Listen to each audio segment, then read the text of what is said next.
everything went wrong in 92. So basically, it's like 1989, top. 1990 at the top, 1991 at the top, 92 nowhere, almost. It was quite a shock, and because I hadn't looked after the business side of things.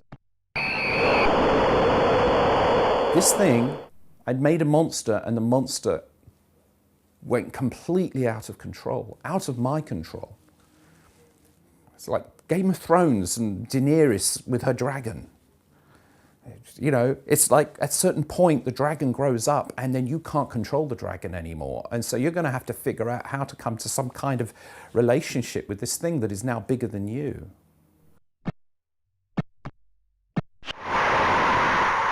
So I said, never mind, you just do what you do. You know, it's quite clear that you found your passion, the thing that you were here to do. You're here to make games. Just make the games. Don't worry about it. Yes, that's the right thing to do. If that monster is going to go out there causing mayhem, let it. I just work on the next monster.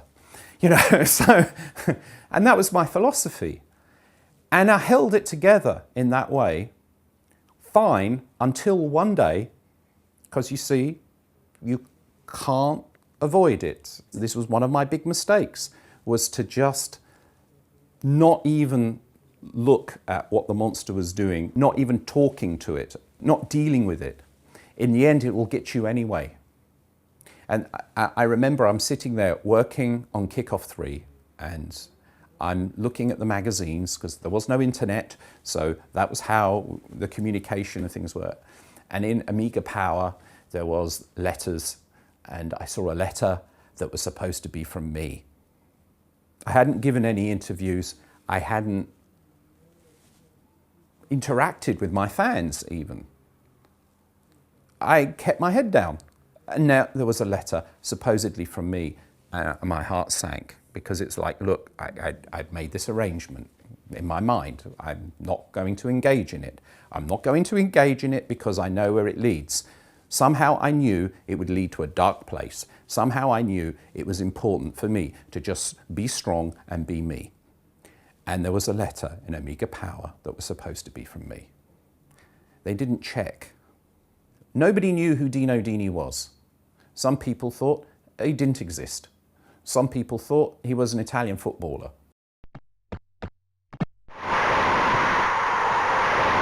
I'm in my early 20s.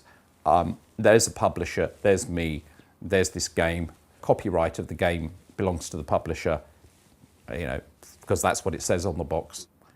What can I do? Who do I go to? The industry is very young. Where are the experts on this thing? Where's the IP lawyers? And the problem was, it happened so fast, and with me in a vulnerable position, I was not without the experience. And of course, this phenomenon that occurs, success brings jealousy.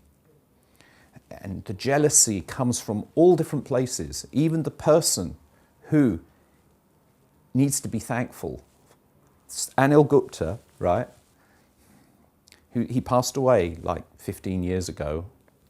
May he rest in peace. But, you know, it should have been between me and the publisher, it should have been a mutually beneficial business relationship.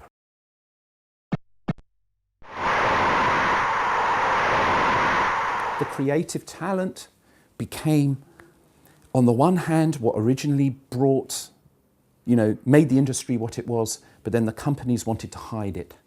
They wanted to hide the talent. They wanted to be in control.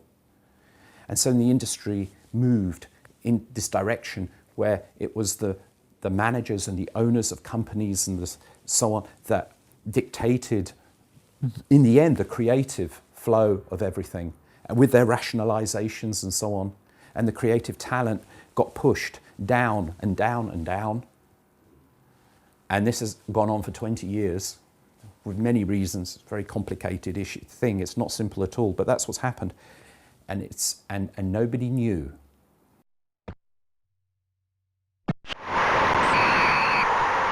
So this is where my problem started.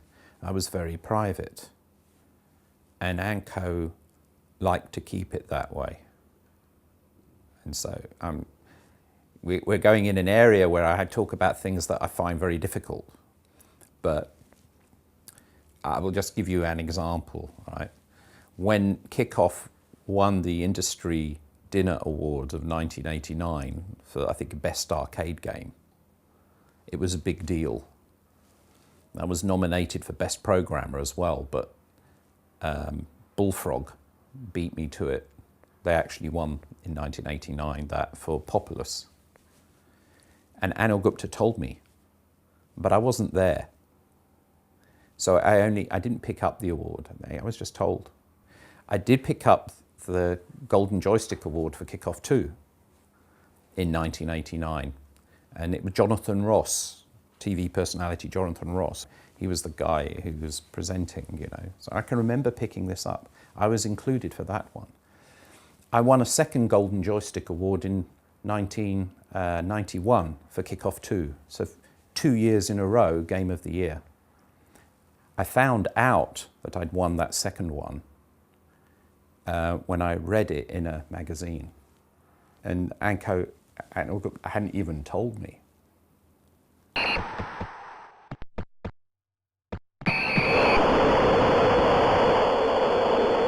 And so working on Kickoff 3, and he said that to me, I had to make a decision.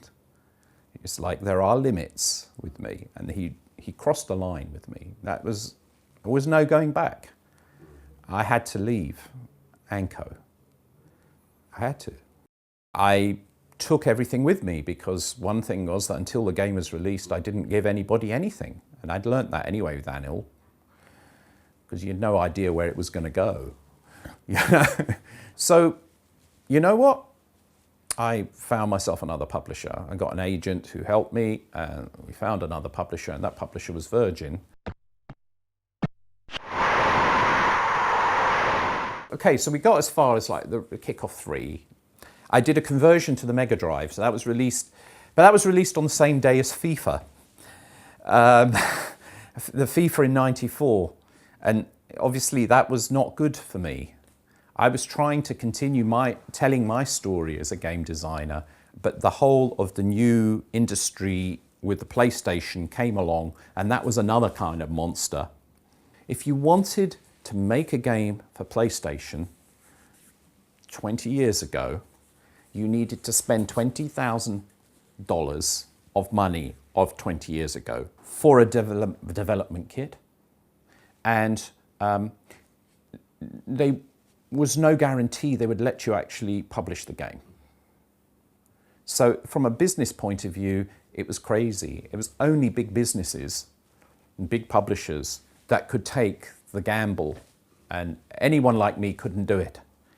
And this is a problem that affected everybody, all of the indie game developers, and I think it's well understood now.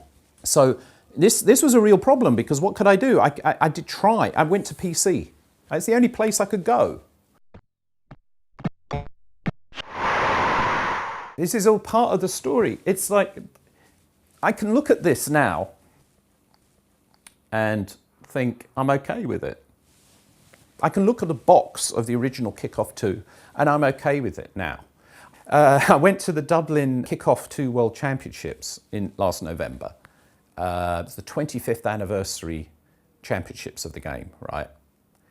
And I could play my game. It's the first time I could do it, and it didn't cause me pain. It's the first time that I could do that. I can look at my game, and it's like staring into the eyes of the monster and not be afraid. So after 20 years, I'm back.